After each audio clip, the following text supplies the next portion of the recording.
Okay guys, this is how I sold a TV show for millions. Today, I'm gonna share with you how I created and sold a multi-7-figure unscripted TV show. If you've ever wondered how top streaming platform TV shows get made, and whether someone without industry connections can actually do it too, then keep watching this video. The way the film and TV industry functions at the top is extremely elusive. There is not a lot of information, let alone real-life examples of how or why TV shows actually get greenlit. But the good news is, there is a formula that works to sell shows. And I've worked with some of the biggest names, production companies, studios, and streaming platforms in the industry that use this formula at the highest level. This proven 4-step formula is the exact process that led me to becoming a TV show creator and executive producer for a top 10 major streaming platform TV show, all before the age of 30 years old. And in this video, I'm gonna share that formula and break it all down for you. By the way, my name's Monica Medellin, and here's why I'm qualified to teach you.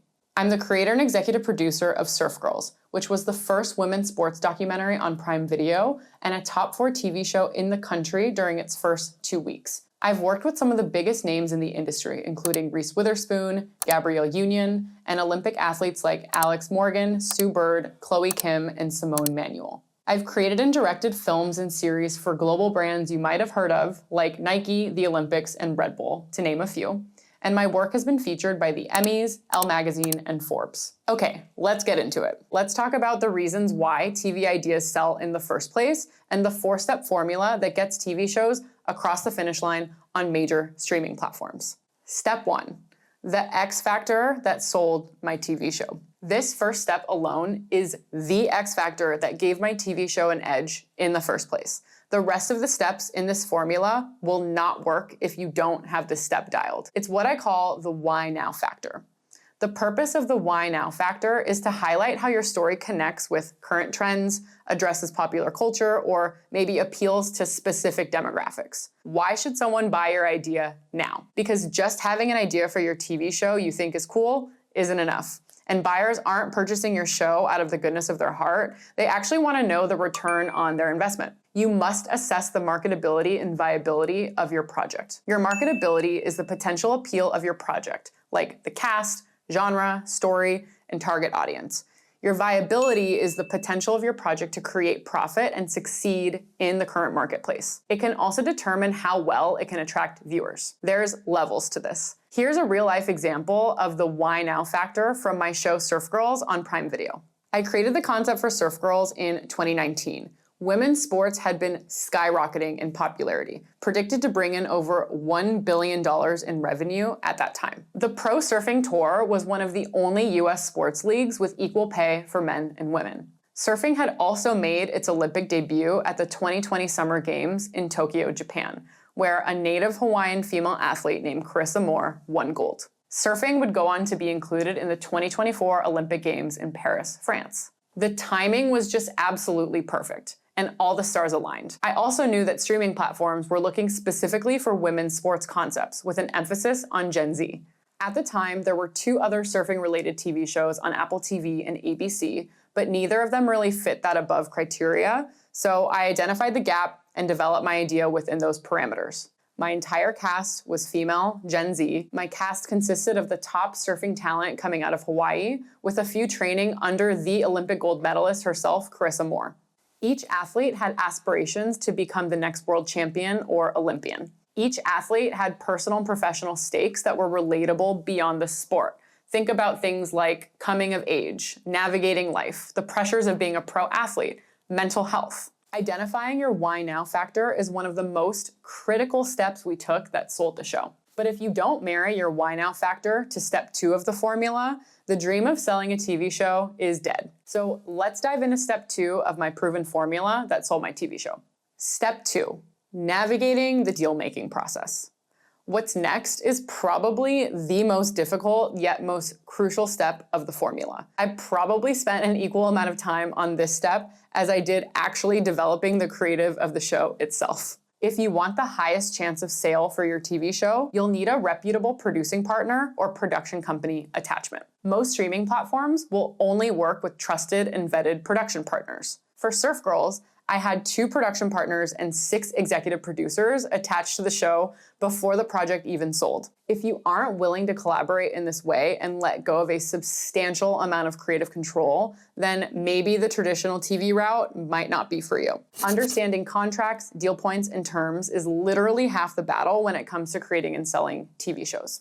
How you are able to negotiate this step determines the rights and future of your attachment and the involvement in your show. In some cases, a standard shopping agreement with deal points might be enough to start pitching to streaming platforms. In other cases, a more in-depth deal like a producer services agreement might need to be negotiated beforehand. If you have an agent, your agency's business affairs department can negotiate on your behalf in exchange for a percentage of the money that you make on the project. If you don't have an agent, like I didn't, I would recommend finding an experienced entertainment lawyer. Depending on the project, they will charge you an hourly rate or a monthly retainer or fee, or they'll charge you as a percentage of the money that you make on the project. This can range from a few $100s to upwards of $10,000, depending on what kind of contract and how long it takes to close the deal. Shout out to my entertainment lawyer.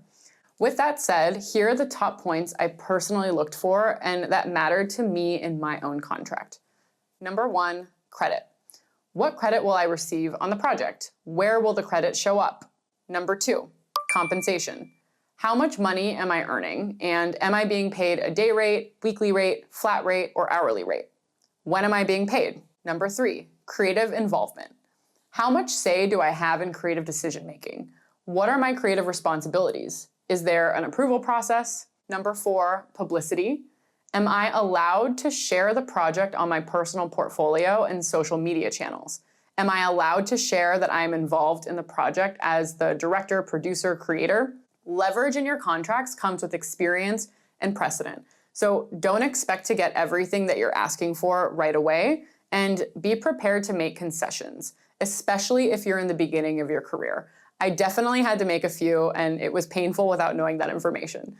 Okay, so we went through step 1, the why now factor, step 2, the partners and the paperwork, and now it's time to get into step 3, which in my opinion is the most fun step in this formula. Step 3, what I included in the pitch. This is everything I needed to pitch and sell my show. My TV show sold with both a pitch deck and a sizzle reel, funded by both of my production partners. These 2 pitch materials were our first impression for potential buyers. Here are some of the exact pages that we used in our pitch deck. You can copy me. A title page, a logline and synopsis, a complete list of cast and descriptions, a list of stakes and story arcs, a page dedicated to our why now factor, a calendar of events and competitions. When pitching a TV show, the pitch deck has one job: to convert interest into a production partnership or sale. So don't just write a page for the sake of writing a page. By using the above criteria as a baseline in your own niche, it will increase your odds of success for selling any idea.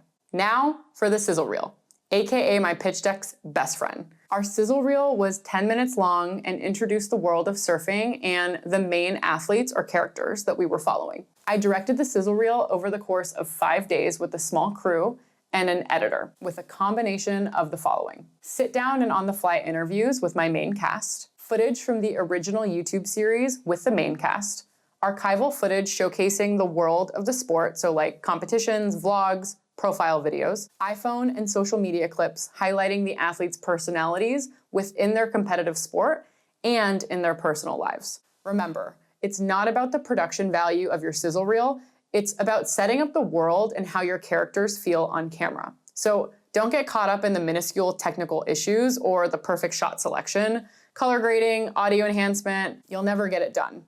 By the way, this step of the formula is one of my specialties in the filmmaking process.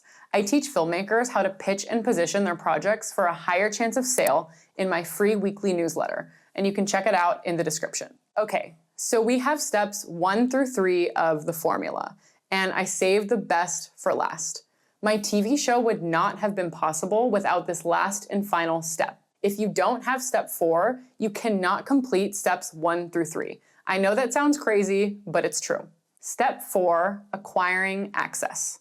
Without this step, there would not be a show. Access is the main reason that I was able to get my show greenlit and across the finish line.